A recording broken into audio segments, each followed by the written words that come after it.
Chicken குழம்பு செய்யலாம். இதுக்கு 3 தக்காளி 2 வெங்காயம் எடுத்துக்கலாம். எல்லாத்தையும் சாப் பண்ணி ஒரு குக்கரில் நல்லெண்ணெய் ஊற்றி 2 பட்டை 2 கிராம்பு 2 ஏலக்காய் சேர்த்து பொரிஞ்சதும் கட் பண்ண வெங்காயத்தையும் கொஞ்சோண்டு சால்ட்டையும் சேர்த்து வதக்கிக்கலாம். அது நல்லா வதங்கினதும் ஒரு ஸ்பூன் இஞ்சி பூண்டு பேஸ்ட்டு சேர்த்து நல்லா வதக்கிக்கலாம்.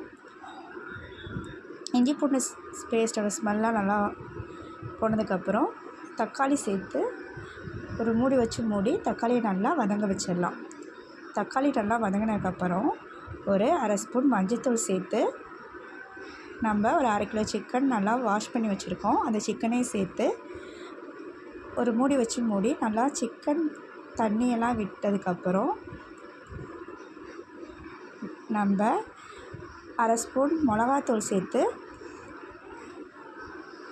ஒரு 3 ஸ்பூன் குழம்புத்தூள் சேர்த்து சிக்கன் குழம்புத்தூள் சேர்த்து தேவையான அளவு தண்ணி ஊற்றி குக்கரை மூடி ஒரு 4 விசில் வச்சு எடுத்து வச்சுக்கலாம்.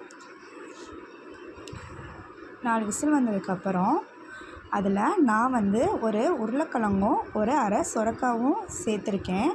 உங்களுக்கு அது சேர்க்க விருப்பம் இல்லைன்னா நீங்கள் உருளைக்கிழங்கு மட்டும் சேர்க்கலாம், இல்லை காய் சேர்க்காமல் கூட செய்யலாம். நான் உருளைக்கிழங்கும் சுரக்காவும் சேர்த்துக்கனால திரும்ப குக்கரை மூடி வச்சு ஒரு 2 விசில் மட்டும் காய் வேகிறதுக்கு வச்சு எடுத்துக்கிறேன். ஒரு 1/4 மூடி தேங்காவை அரைச்சி அதில் ஊற்றி ஒரு கொதிச்சதுக்கப்புறம் லாஸ்ட்டாக மல்லித்தழையை தூவி இறக்குனா சுவையான சிக்கன்